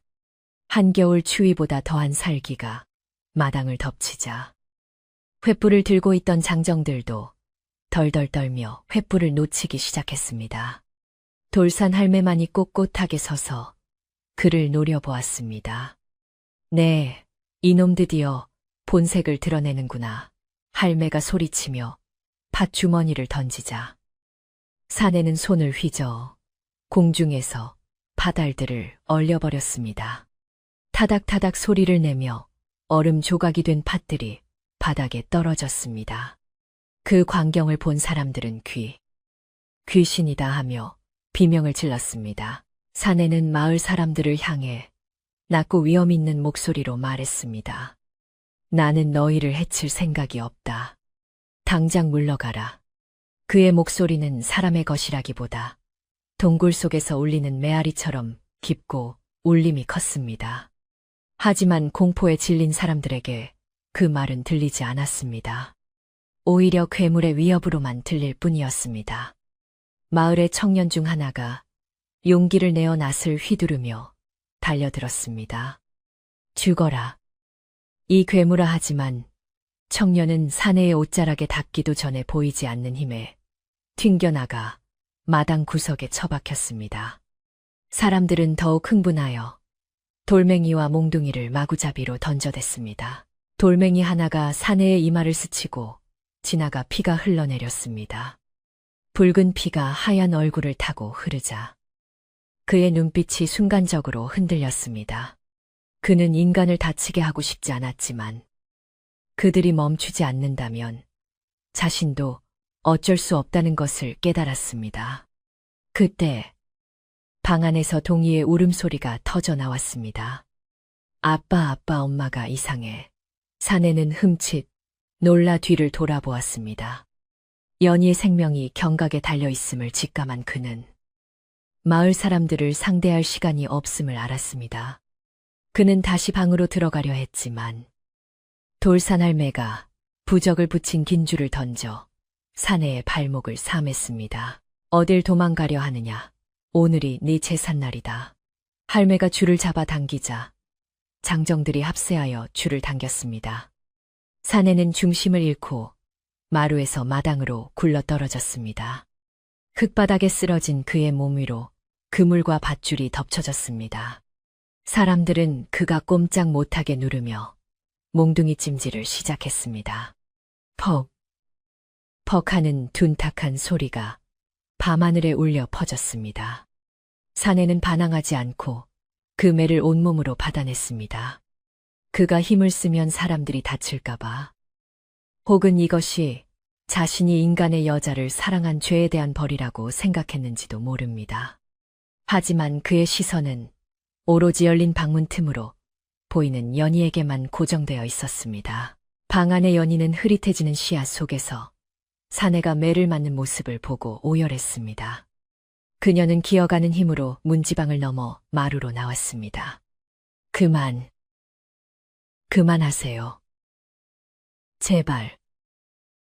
그녀의 목소리는 너무나 처절했지만 광기에 휩싸인 사람들의 귀에는 들리지 않았습니다. 연희의 하반신은 이미 마비되어 움직일 수 없었지만 그녀는 손톱이 빠지도록 마루 바닥을 긁으며 마당으로 내려가려 했습니다. 사랑하는 이를 지키기 위해 어미는 죽음의 문턱에서도 초인적인 힘을 발휘하고 있었습니다. 동희도 울며 불며 연희의 뒤를 따라 나왔습니다. 엄마, 아빠 때리지 마세요. 아이의 울음소리가 비로소 사람들의 귓가에 닿기 시작했습니다. 사내는 연희가 마루 끝에 위태롭게 매달려 있는 것을 보자 억눌러왔던 힘을 폭발시켰습니다. 그만 그가 고함을 지르자 그를 누르고 있던 장정들이 낙엽처럼 날아갔습니다. 밧줄은 끊어지고 그물은 갈기갈기 찢어졌습니다. 일어선 사내의 몸에서 눈부신 백색 광채가 뿜어져 나왔습니다. 그 빛은 너무나 강렬하여 사람들은 눈을 뜨지 못하고 팔로 얼굴을 가렸습니다. 빛 속에서 사내의 형체는 점점 흐릿해지더니 이내 거대하고 아름다운 백사의 모습이 드러나기 시작했습니다. 집채만 한 크기의 백사가 마당 한가운데에 클리를 틀고 머리를 치켜들자 마을 사람들은 기절초풍하며 바닥에 주저앉았습니다. 백사는 혀를 날름거리며 위협적인 소리를 냈지만 그 눈빛만은 여전히 슬프고 맑았습니다. 그는 사람들을 공격하는 대신 고개를 돌려 마루에 있는 연희에게 다가갔습니다. 거대한 뱀의 머리가 연희의 눈높이까지 내려왔습니다. 연희는 놀라지 않고 떨리는 손을 뻗어 백사의 차가운 비늘을 어루만졌습니다. 당신. 이군요. 그녀의 손길이 닿자 백사는 가늘게 눈을 뜨며 그녀의 손에 머리를 비볐습니다. 그 모습은 영락없는 다정한 지아비의 모습이어서 지켜보던 사람들은 공포 속에서도 기이한 감동을 느꼈습니다. 돌산 할매마저도 굿을 멈추고 멍하니 그 광경을 바라보았습니다. 하지만 연희의 상태는 한계에 다다랐습니다. 그녀의 몸은 얼음처럼 차가워졌고 숨은 턱 밑까지 차올랐습니다. 뱃속의 아이는 이제 완전히 깨어나 어미의 몸을 빠져나오려 하고 있었습니다. 백사는 그것을 알고 있었습니다. 그는 연희를 살리기 위해 마지막 선택을 해야만 했습니다. 자신의 천년 수행의 결정체인 여의주를 포기하고 그 힘으로 연희의 뱃속에 있는 요기를 거두어들이는 것뿐이었습니다. 그것은 곧 자신의 죽음을 의미하거나 영원히 짐승의 굴레에서 벗어나지 못하게 되는 것을 뜻했습니다. 하지만 백사에게는 연희의 생명이 승천보다 더 소중했습니다. 백사는 입을 크게 벌려 연희의 배를 향해 하얀 기운을 불어넣기 시작했습니다. 그러자 연희의 배를 감싸고 있던 검은 기운이 서서히 백사의 입으로 빨려 들어가기 시작했습니다. 연희는 고통에 몸부림쳤지만 동시에 몸 안의 냉기가 빠져나가는 시원함을 느꼈습니다. 아! 그녀의 입에서 긴 탄성이 흘러나왔습니다. 백사의 몸은 검은 기운을 받아들일 때마다 괴롭게 뒤틀렸습니다. 하얀 비늘이 검게 타들어가고 빛나던 눈동자는 탁해져 갔습니다. 그것은 아이를 죽이는 것이 아니라 아이가 가진 요괴의 본성을 자신이 대신 짊어지는 의식이었습니다. 마을 사람들은 숨을 죽이고 이 신비하고도 슬픈 의식을 지켜보았습니다. 누구도 돌을 던지거나 소리 지르지 않았습니다. 그저 압도적인 사랑과 희생의 현장 앞에서 숙연해질 뿐이었습니다. 동희는 엄마 옆에 엎드려 아빠, 아프지 마 하며 흐느꼈습니다. 시간이 얼마나 흘렀을까. 연희의 배가 평온해지고 얼굴에 다시 혈색이 돌기 시작했습니다. 반면 백사는 힘을 다 소진한 듯 마당에 스르르 쓰러졌습니다. 거대했던 몸집이 점점 줄어들더니 다시 원래의 사내 모습으로 돌아왔습니다. 하지만 그의 머리카락은 하얗게 새어 있었고 얼굴은 쭈글쭈글한 노인처럼 변해버리고 말았습니다. 연희는 정신을 차리고 쓰러진 사내를 향해 기어가 그를 끌어안았습니다. 여보, 여보. 그녀의 절규가 밤하늘을 찔렀습니다. 사내는 힘겹게 눈을 뜨고 연희를 바라보았습니다. 당신을 살려서 다행이요. 그의 목소리는 모기 소리처럼 작았습니다. 돌산 할매가 천천히 다가와 사내의 맥을 짚어보았습니다. 그리고는 깊은 한숨을 내쉬며 고개를 저었습니다. 기운이 다했어. 자신의 모든 것을 내어주고 껍데기만 남았구먼. 미물이라 천대했건만 사람보다 더한 정을 가졌어. 할매의 말에 마을 사람들은 고개를 숙였습니다. 자신들이 괴물이라며 죽이려 했던 존재가 사실은 가장 숭고한 희생을 치른 것이었음을 깨닫고 부끄러움을 느꼈습니다. 새벽녘이 밝아오고 있었습니다. 폭풍우가 지나간 자리에는 고요한 정적만이 감돌았습니다. 연희는 사내를 품에 안고 하염없이 눈물을 흘렸고 동희는 그 옆에서 아빠의 손을 꼭 잡고 놓지 않았습니다. 낡은 집 마당에는 찢어진 그물과 던져진 돌멩이들이 어지럽게 널려 있었지만 그 위로 떠오르는 아침에는 여느 때와 다름없이 찬란했습니다. 사내는 이제 더 이상 움직이지 않았지만 그의 얼굴에는 평온한 미소가 서려 있었습니다. 마을 사람들은 하나둘씩 횃불을 끄고 슬그머니 뒷걸음질 쳐 사라졌고 마당에는 오직 세 식구만이 남아 서로의 체온을 나누고 있었습니다. 이것은 끝이 아니라 또 다른 슬픔과 치유의 시작이었습니다.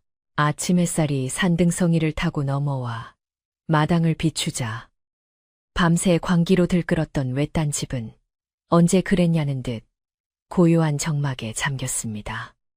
마당 곳곳에 흩어져 있던 횃불의 잔해에선 아직 희미한 연기가 피어오르고 있었고 깨진 기와 조각과 돌멩이들은 지난밤에 처참했던 소동을 증명하듯 어지럽게 널려 있었습니다. 하지만 그 난장판 속에서도 기이한 평화가 감돌았으니 그것은 자신을 희생하여 아내와 아이를 살려낸 백사의 숭고한 사랑이 남긴 여운 때문이었습니다. 마을 사람들은 넋이 나간 듯 그 자리에 서서 꼼짝도 하지 못했습니다. 괴물이라 손가락질하며 죽이려 들었던 존재가 보여준 인간보다 더 인간적인 모습에 그들은 깊은 부끄러움과 죄책감을 느끼며 고개를 들지 못하고 있었던 것입니다. 연희는 늙고 초라한 모습으로 변해버린 사내를 품에 안고 하염없이 눈물을 흘리고 있었습니다. 그의 몸은 마치 불에 타버린 장작처럼 가볍고 푸석푸석해져 있었으며 온기라고는 조금도 남아있지 않았습니다. 하지만 연희는 개의치 않고 자신의 뺨을 그의 거친 손등에 비비며 그의 이름을 부르고 또 불렀습니다. 여보, 눈 좀 떠보세요. 날이 밝았어요. 당신이 지켜준 아침이 왔단 말이에요. 그녀의 목소리는 갈라져 쇠소리가 났지만 그 안에 담긴 절절한 그리움은 듣는 이들의 가슴을 저미게 만들었습니다. 동이 또한 아버지의 다리를 붙잡고 소리 죽여 흐느꼈는데 그 작은 어깨가 들썩일 때마다 마을 사람들의 마음도 함께 무너져 내렸습니다. 그때 구판을 벌였던 돌산 할매가 천천히 다가와 연희 앞에 무릎을 꿇었습니다.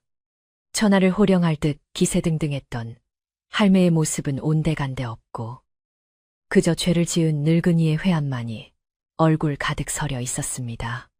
할매는 떨리는 손으로 사내의 옷자락을 잡고 깊이 고개를 숙였습니다. 내 눈이 멀어 산신을 몰라 뵙고 큰 죄를 지었소. 짐승의 탈을 썼다 하여 마음까지 짐승인 줄 알았으니 이 늙은이의 어리석음을 용서하시오. 할매의 참회는 곧 마을 사람들의 참회이기도 했습니다. 뒤에 서 있던 장정들은 들고 있던 몽둥이와 낫을 슬그머니 땅에 내려놓았고 아낙네들은 옷고름으로 눈물을 찍어내며 훌쩍거리기 시작했습니다. 사내의 눈꺼풀이 파르르 떨리더니 아주 천천히 눈이 떠졌습니다. 그 눈동자는 더 이상 뱀의 것도 젊은 사내의 것도 아닌 세상의 모든 풍파를 다 겪은 노인의 눈처럼 흐릿하고 탁했습니다. 하지만 그 시선이 연희에게 닿는 순간만큼은 예전과 다름없이 다정하고 따뜻한 빛을 띠었습니다. 그는 힘겹게 손을 들어 연희의 눈물을 닦아주려 했으나 손이 너무 떨려 뺨에 닿기도 전에 툭 하고 떨어지고 말았습니다. 연희는 얼른 그 손을 잡아 자신의 얼굴에 가져다 대며 오열했습니다. 말하지 마세요. 기운 빠지세요. 제가 다 알아요. 사내는 옅은 미소를 지으며 아주 작은 목소리로 속삭였습니다. 울지 마시오. 이제 당신과 아이는 괜찮소. 그의 시선이 연희의 불룩한 배로 향했습니다. 신기하게도 연희의 배를 감싸고 있던 서늘한 냉기는 완전히 사라지고 대신 훈훈하고 부드러운 기운이 감돌고 있었습니다. 사내가 자신의 여의주를 희생하여 아이에게 깃든 요괴의 성질을 모두 거두어 갔기 때문입니다. 이제 뱃속의 아이는 뱀의 자식이 아니라 온전한 사람의 아이로서 따뜻한 피가 흐르는 생명이 된 것입니다. 연희는 따뜻해진 배를 느끼며 다시 한번 가슴이 미어지는 슬픔과 고마움을 느꼈습니다. 부인, 나는 이제 돌아가야 하오. 사내의 말에 연희는 소스라치게 놀라 고개를 세차게 저었습니다. 안 돼요. 절대 못 보내요. 몸이 이렇게 되셨는데 어딜 가시겠다는 거예요. 제가 고쳐드릴게요. 제 평생을 바쳐서라도 다시 예전처럼 만들어 드릴게요. 하지만 사내는 알고 있었습니다. 자신의 생명력이 다했음을. 그리고 인간의 형상을 유지할 힘조차 남아있지 않음을. 그는 이곳에 계속 머물러 있다가는 오히려 시신이 흉측하게 변해 연희에게 더 큰 상처를 줄 것임을 알기에 마지막 힘을 짜내어 이별을 고하려 하는 것이었습니다. 이곳은 사람이 사는 곳이요. 나는 산으로 가서 흙으로 돌아가야 하오. 사내의 몸에서 다시 한번 희미한 빛이 감돌기 시작했습니다. 그것은 지난밤에 눈부신 광채가 아니라 반딧불이처럼 은은하고 슬픈 빛이었습니다. 빛이 사그라들자 연희의 품에 있던 노인의 모습은 온데간데 없고 그 자리에는 팔뚝만한 크기의 하얀 뱀 한 마리가 놓여 있었습니다. 하지만 처음 만났을 때처럼 윤기가 흐르고 영롱한 백사가 아니라 비늘이 벗겨지고 상처투성이인 늙은 뱀의 모습이었습니다. 백사는 연희의 손등에 머리를 한번 비비고는 동이의 발치에 잠시 머물렀다가 천천히 몸을 돌려 산 쪽을 향해 기어가기 시작했습니다. 연희는 여보하고 비명을 지르며 백사를 따라가려 했으나 탈진한 몸이 말을 듣지 않아 마루에서 굴러 떨어지고 말았습니다. 그녀는 흙바닥을 기어서라도 그를 잡으려 했지만 백사는 뒤도 돌아보지 않고 마당을 가로질러 나갔습니다. 돌아보면 마음이 약해져 차마 떠나지 못할 것을 알기에 그는 모진 마음을 먹고 앞만 보고 나아가는 것이었습니다. 동이가 울며 쫓아가려 하자 돌산 할매가 다가와 아이를 꼭 껴안아 주었습니다. 놔두거라. 가시는 길 편안하게 보내드리는 것이 도리다. 지금 붙잡으면 그분 영혼이 구천을 떠돌게 된다. 마을 사람들은 백사가 지나가는 길을 터주며 양옆으로 물러섰습니다. 누구 하나 돌을 던지거나 소리를 지르는 사람은 없었습니다. 오히려 촌장이 먼저 모자를 벗고 깊이 허리를 숙여 예를 표했고 그 뒤를 이어 모든 마을 사람들이 백사를 향해 절을 올렸습니다. 그것은 마을을 위협하던 요물에 대한 공포가 아니라 한 여인을 목숨 바쳐 사랑한 영물에 대한 경의의 표시였습니다. 백사는 사람들 사이로 난 길을 따라 천천히, 아주 천천히 기어갔습니다. 그의 뒷모습은 쓸쓸해 보였지만 동시에 어떤 숭고한 의지를 담고 있는 듯 당당해 보였습니다. 백사가 살인문을 지나 숲속의 안개 속으로 사라질 때까지 연희는 마당에 엎드려 통곡했습니다. 그녀의 울음소리는 아침 산골짜기에 메아리쳐 울렸고 산새들도 그 슬픔을 아는지 지저김을 멈추고 조용히 내려다보았습니다. 백사가 완전히 시야에서 사라지자 갑자기 숲에서 맑은 바람이 불어와 연희의 헝클어진 머리카락을 부드럽게 쓰다듬고 지나갔습니다. 마치 미안하오, 그리고 사랑하오라고 속삭이는 그의 마지막 인사 같았습니다. 연희는 바람이 불어온 쪽을 향해 하염없이 손을 뻗으며 그 보이지 않는 손길을 느끼려 애썼습니다. 한참의 시간이 흐른 뒤 돌산 할매가 연희를 부축해 일으켰습니다. 자, 이제 들어가자. 산 사람은 살아야지. 내 몸이 아니다. 뱃속의 아이를 생각해서라도 기운을 차려야 한다. 할매의 단호하면서도 자상한 목소리에 연희는 간신히 정신을 차렸습니다. 그녀는 텅 빈 마당과 부서진 대문을 멍하니 바라보았지만 이제 그곳에는 그녀를 지켜주던 든든한 사내는 없었습니다. 하지만 그녀는 배를 어루만지며 입술을 깨물었습니다. 그가 목숨과 바꾼 아이가 여기에 있었습니다. 그녀는 무너질 수 없었습니다. 마을 사람들은 누가 먼저랄 것도 없이 집 안팎을 정리하기 시작했습니다. 장정들은 마당에 널린 돌멩이를 치우고 부서진 대문을 고치기 위해 망치질을 했습니다. 아낙네들은 부엌으로 들어가 아궁이에 불을 지피고 쌀을 씻어 죽을 끓였습니다. 어젯밤까지만 해도 이 집을 부수러 왔던 그 손들이 이제는 이 집을 다시 일으켜 세우기 위해 분주하게 움직이고 있었습니다. 그들의 얼굴에는 미안함과 더불어 남겨진 모자를 우리가 책임져야 한다는 비장한 각오가 서려 있었습니다. 이보게, 지붕 기와도 좀 손봐야겠어. 비가 새지 않게 꼼꼼히 하게. 촌장의 지시에 청년들이 지붕 위로 올라갔습니다. 방 안으로 옮겨진 연희는 따뜻한 아랫목에 누워 안정을 취했습니다. 이웃집 아낙이 끓여온 흰죽을 숟가락으로 떠서 입에 넣어주었지만 연희는 목이 메어 잘 넘기지 못했습니다. 한 술이라도 뜨게. 그래야 젖이 돌고 아이가 살지. 자네 혼자 몸이 아니지 않은가. 아낙의 간곡한 권유에 연희는 눈물을 삼키며 억지로 죽을 넘겼습니다. 따뜻한 음식이 위장으로 들어가자 얼어붙었던 몸이 조금씩 풀리는 것이 느껴졌습니다.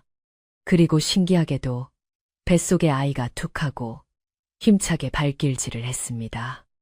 그것은 이전에 미끄덩거리는 느낌이 아닌 건강한 생명의 힘찬 태동이었습니다. 오후가 되자 집은 어느 정도 말끔하게 정리되었습니다. 찢어진 문풍지는 새 종이로 발라졌고 무너진 담장은 다시 쌓아 올려졌습니다. 마당 한 구석에는 마을 사람들이 가져온 쌀과 반찬, 외감들이 수북하게 쌓였습니다. 사람들은 연희에게 부담을 주지 않으려 슬그머니 물건만 놓고 돌아갔지만 그들의 마음은 그 물건들보다 훨씬 더 무겁고 진실한 것이었습니다. 돌산 할매는 마지막까지 남아 연희의 맥을 짚어보고 부적을 하나 써주었습니다. 이건 귀신 쫓는 부적이 아니다. 아이의 명을 길게 해주는 복이다. 베개 밑에 넣고 푹 자거라. 할매가 돌아간 뒤 집에는 다시 연희와 동이 둘만 남게 되었습니다. 하지만 예전에 그 쓸쓸하고 무서웠던 적막감은 아니었습니다. 집안 곳곳에는 사내의 손길이 닿았던 흔적들이 남아 있었고 마을 사람들의 온정도 새롭게 스며들어 있었습니다. 동이는 아버지가 만들어 주었던 풀 인형을 손에 꼭 쥐고 연희의 곁에 누웠습니다. 엄마. 아빠는 이제 안 와. 아이의 순진한 물음에 연희는 가슴이 욱신거렸지만 애써 웃으며 아이의 머리를 쓰다듬었습니다. 아빠는 아주 먼 여행을 떠나셨어.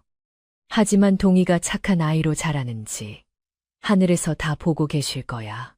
밤이 깊어지자 산골의 바람 소리가 다시 들려왔습니다. 예전에는 그 소리가 짐승의 울음소리처럼 무섭게 들렸지만 지금은 마치 사내가 집 주변을 돌며 휘파람을 부는 것처럼 정겹게 느껴졌습니다. 연희는 방문을 조금 열어 밤하늘을 올려다보았습니다. 유난히 밝은 별 하나가 지붕 위에서 반짝이고 있었습니다. 그녀는 그 별이 백사의 영혼이라 믿으며 두 손을 모았습니다. 편히 쉬세요. 당신의 아이는 제가 목숨 걸고 훌륭하게 키울게요. 그리고 당신을 영원히 잊지 않을게요. 연희의 몸은 여전히 쇠약했지만 마음만은 그 어느 때보다 단단해져 있었습니다. 그녀는 뱃속의 아이를 쓰다듬으며 아이에게 들려줄 아버지에 대한 이야기를 생각했습니다. 흉측한 괴물이 아니라 가족을 위해 모든 것을 바친 영웅의 이야기를, 그리고 훗날 아이가 자라면 이 산을 지키는 든든한 나무가 되게 하겠노라고 다짐했습니다. 방 안의 호롱불은 바람에 흔들리면서도 꺼지지 않고 은은하게 타올랐습니다. 그것은 연희의 생명력처럼, 그리고 백사가 남긴 사랑처럼 위태롭지만 끈질기게 어둠을 밝히고 있었습니다. 며칠이 지나자 연희는 자리에서 일어날 수 있을 만큼 기력을 회복했습니다. 그녀가 마당에 나오자 마을 사람들이 335 짝을 지어 찾아왔습니다. 어떤 이는 갓 낳은 달걀을, 어떤 이는 산모용 미역을 들고 왔습니다. 그들은 더 이상 연희의 집을 흉가라 부르지 않았고 연희를 뱀서방댁이라 부르며 마을의 일원으로 받아들였습니다. 비록 남편은 잃었지만 연희는 더 이상 외딴 섬에 갇힌 고립된 존재가 아니었습니다. 마을 사람들은 자신들의 과오를 씻기 위해서라도 연희와 동희를 더욱 살뜰히 챙겼고 연희의 집은 마을에서 가장 따뜻한 인심이 모이는 곳이 되어가고 있었습니다. 계절은 겨울의 끝자락을 향해 가고 있었고 얼어붙었던 계곡물도 조금씩 녹아 흐르기 시작했습니다. 연희는 냇가에 나가 빨래를 하며 물속에 비친 자신의 얼굴을 들여다보았습니다. 슬픔으로 인해 야위었지만 눈빛만은 맑고 깊어져 있었습니다. 그녀는 문득 물속 깊은 곳에서 하얀 뱀 한 마리가 유유히 헤엄치는 듯한 환영을 보았습니다. 깜짝 놀라 자세히 보려 했지만 그것은 그저 물살에 흔들리는 하얀 조약돌일 뿐이었습니다. 연희는 피식 웃으며 빨래 방망이를 두드렸습니다. 어디에 있든 그가 자신을 지켜보고 있음을 느낄 수 있었기에 그녀는 다시 살아갈 힘을 얻었습니다. 겨울이 가고 산골짜기에 다시 봄이 찾아왔습니다. 꽁꽁 얼어붙었던 계곡물은 경쾌한 소리를 내며 흐르기 시작했고 앙상했던 나뭇가지에는 연두색 새순이 돋아났습니다. 연인의 집 마당에도 따스한 봄 햇살이 가득 내려앉았는데 그 햇살은 지난 겨울의 비극과 상처를 어루만지듯 유난히 부드럽고 포근했습니다. 집 주변을 감싸고 있던 으스스한 기운은 온데간데 없이 사라졌고 대신 양지 바른 돌담 아래에는 노란 민들레와 이름 모를 들꽃들이 앞다투어 피어나 화사한 봄의 정취를 더해주었습니다. 한때 귀신이 나오는 흉가라며 사람들이 꺼리던 그 외딴 집은 이제 마을에서 가장 볕이 잘 들고 평온한 기운이 감도는 명당으로 변모해 있었습니다. 연희의 배는 남산만큼 불러와 출산이 임박해 있었습니다. 마을 안악들은 수시로 연인의 집을 드나들며 산고안을 도왔습니다. 예전 같으면 쑥덕거림의 대상이었을 그녀의 불룩한 배를 보고도 이제는 누구 하나 이상한 소리를 하지 않았습니다. 오히려 복덩이가 들어앉았네. 아비의 덕을 쌓아 큰 인물이 날 거야 라며 덕담을 건네주곤 했습니다. 마을 사람들은 자신들이 백사에게 빚을 졌다고 생각했기에 태어날 아이를 자신들의 손자나 조카처럼 여기며 기다렸습니다. 쌀독에는 잽쌀이 떨어질 날이 없었고 부엌 선반에는 산모에게 좋다는 미역과 멸치가 가득 채워져 있었습니다. 연희는 그 과분한 정을 받을 때마다 눈시울을 붉히며 고마워했고 뱃속의 아이에게 너는 참 많은 사랑을 받고 태어나는구나 하고 속삭여 주었습니다. 드디어 산달이 차고 봄비가 촉촉하게 내리던 어느 날 밤이었습니다. 연희의 진통이 시작되자 동희는 빗속을 뚫고 마을로 달려가 돌산 할매를 모셔왔습니다. 할매는 미리 준비해둔 하얀 무명천과 뜨거운 물을 챙겨 들고 방으로 들어갔고 마을 안악 몇몇이 부엌에서 불을 지피며 물을 끓였습니다. 밖에서는 빗소리가 투둑투둑 들려왔지만 방 안은 새 생명을 맞이하려는 긴장감과 열기로 가득 찼습니다. 연희는 진통이 올 때마다 식은땀을 흘리며 문지방을 잡고 사내의 이름을 마음속으로 불렀습니다. 여보, 우리 아이가 나와요. 부디 지켜주세요. 그녀의 간절한 기도가 닿았는지 산고는 길지 않았습니다. 새벽녘 비가 그치고 동틀 무렵에 우렁찬 아기 울음소리가 터져 나왔습니다. 응애 응애. 그 소리는 어찌나 크고 힘이 넘치는지 산골짜기를 쩌렁쩌렁 울릴 정도였습니다. 돌산 할매는 탯줄을 자르고 아이를 받아 안으며 환하게 웃었습니다. 고놈 참.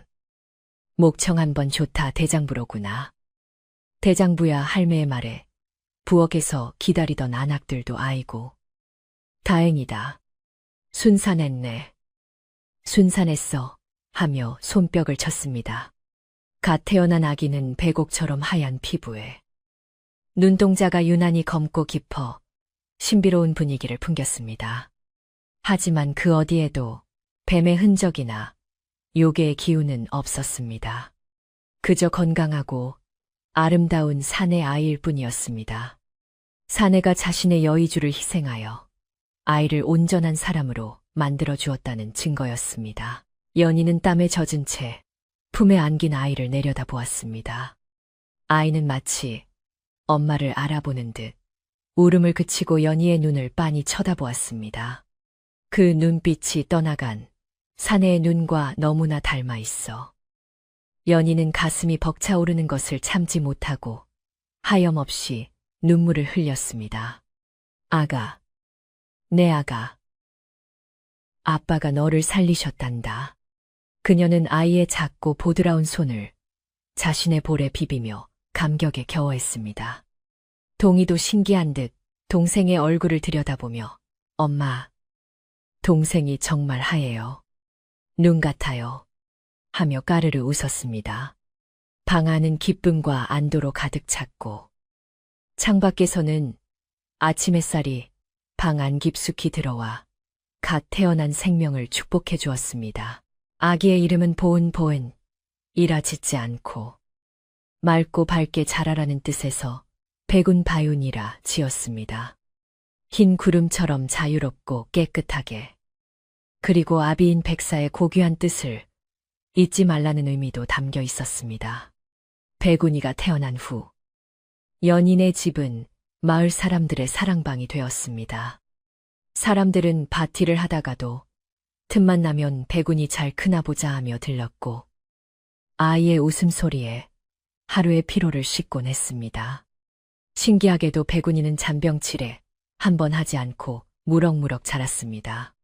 한겨울에 찬바람을 맞아도 감기에 걸리지 않았고 여름에 모기에 물려도 금세 가라앉곤 했는데 사람들은 그것이 산신의 기운을 타고났기 때문이라고 믿었습니다. 어느덧 시간이 흘러 백운이가 첫 돌을 맞이하는 날이 되었습니다.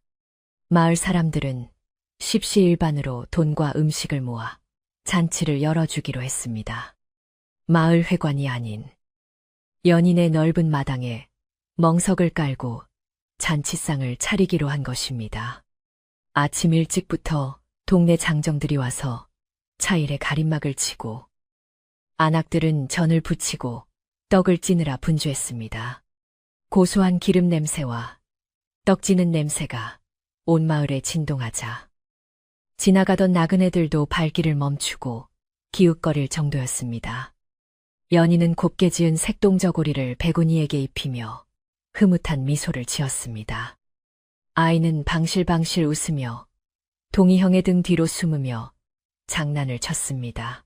해질 무렵이 되자 마을 사람들이 모두 모여들었습니다. 상 위에는 하얀 백설기, 붉은 수수 팥떡, 각종 나물과 과일이 풍성하게 차려졌습니다. 돌산 할매가 가장 상석에 앉아 백운이에게 명주시를 걸어주었습니다. 자, 오래오래 살아라. 아비목까지 건강하게. 천년만년 살아라. 할매의 덕담에 연희는 코끝이 징해져 고개를 숙였습니다. 마을 촌장은 술잔을 들어올리며 건배를 제의했습니다. 이 아이는 우리 마을의 보물이요. 우리 모두가 아비가 되고 어미가 되어 키울 것이니 부인께서는 아무 걱정 마시오. 사람들은 그렇고 말고 하며 술잔을 부딪혔습니다. 잔치가 무르익어가자 마을의 소리꾼인 박노인이 장구를 치며 노래를 부르기 시작했습니다. 구성진 가락에 맞춰 사람들이 덩실덩실 춤을 추었고 마당은 웃음소리와 박수소리로 가득 찼습니다. 불과 1년 전만 해도 횃불을 들고 죽일 듯이 달려들었던 그 마당에서 이제는 화해와 축복의 춤판이 벌어진 것입니다. 연희는 마루 끝에 앉아 그 모습을 바라보며 마음속 깊은 곳에 응어리져 있던 마지막 슬픔까지도 씻겨 내려가는 것을 느꼈습니다. 그녀는 하늘을 올려다보았습니다.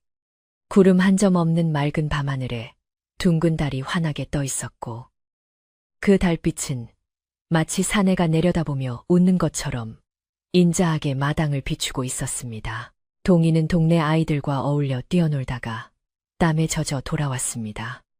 엄마, 나 배고파요. 연희는 웃으며 떡과 고기를 떼어 동희의 입에 넣어주었습니다. 백운이도 형을 따라하겠다며 엉금엉금 기어가다가 떡을 집어들고는 게르르 웃었습니다. 그 평범하고 소박한 행복이 연희에게는 기적과도 같았습니다. 과거의 아픔은 비록 흉터로 남았지만 그 흉터 위에 새살이 돋아나 더 단단하고 아름다운 삶을 만들어가고 있었습니다. 마을 사람들은 밤이 늦도록 이야기꽃을 피웠습니다. 백사에 대한 이야기는 이제 무서운 괴담이 아니라 마을을 지켜주는 수호신의 전설로 미화되어 아이들의 귀에 들려지고 있었습니다. 밤이 깊어 사람들이 하나둘씩 돌아가고 집에는 다시 고요가 찾아왔습니다. 연희는 잠든 두 아이를 방에 눕히고 뒷정리를 마친 후 마루에 나와 앉았습니다. 산바람이 부드럽게 불어와 땀을 식혀주었습니다. 그녀는 품에서 작은 주머니를 꺼내보았습니다. 그것은 사내가 남기고 간 허물 조각을 곱게 싼 것이었습니다. 비록 사내는 곁에 없지만 그녀는 그가 남긴 사랑이 아이들의 숨결 속에, 마을 사람들의 정 속에, 그리고 이 집의 기둥 하나하나에 스며들어 있음을 알았습니다. 그녀는 주머니를 가슴에 품고 나직이 중얼거렸습니다. 여보, 보세요. 우리 아이들이 이렇게 잘 자라고 있어요. 당신의 희생이 헛되지 않았어요. 저도 이제 슬퍼하지 않을게요. 당신을 추억하며 웃으며 살게요. 그때 마당 한 구석에 피어있던 하얀 도라지꽃 위로 반딧불이 한 마리가 날아들었습니다. 반딧불이는 연희의 주위를 빙글빙글 돌다가 마치 인사를 하듯 손등에 잠시 앉았다가 다시 밤하늘로 날아올랐습니다. 연희는 그 작은 불빛을 눈으로 쫓으며 미소를 지었습니다. 그것이 사내의 영혼이 보낸 답장이라 믿었습니다. 이제 그녀는 더 이상 혼자가 아니었습니다. 과거의 사랑은 가슴에 묻고 현재의 사랑은 아이들에게 쏟으며 미래의 희망을 안고 살아갈 힘을 얻었습니다.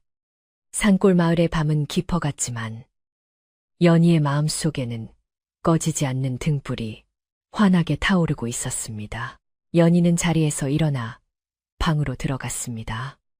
곤히 잠든 백운이와 동희의 이불을 덮어주고 자신도 그들 곁에 몸을 누였습니다. 따뜻한 아랫목의 온기와 아이들의 규칙적인 숨소리가 자장가처럼 들려왔습니다. 창호지 문 너머로 은은한 달빛이 스며들어 방 안을 아늑하게 감싸주었습니다. 긴 하루였고 긴 세월이었습니다. 이제 모든 폭풍우는 지나갔고 남은 것은 평온한 안식뿐이었습니다. 연희는 스르르 눈을 감았습니다. 꿈속에서 그녀는 다시 젊고 아름다운 사내를 만날 것입니다. 그리고 그 꿈속에서는 아무런 방해 없이 영원히 함께 거닐 것입니다. 옛날 옛적 어느 산골 마을에 버려진 집에 얽힌 슬프고도 아름다운 이야기는 사람들의 입을 타고 전해지며 오늘날까지도 그 마을을 지키는 따뜻한 전설로 남아있게 되었습니다. 밤바람이 처마 끝 풍경을 은은하게 울리는 고요한 밤입니다. 세상의 모든 근심은 잠시 내려놓고 연희와 아이들이 누리는 저 평화로운 잠 속으로 여러분도 함께 빠져드시길 바랍니다.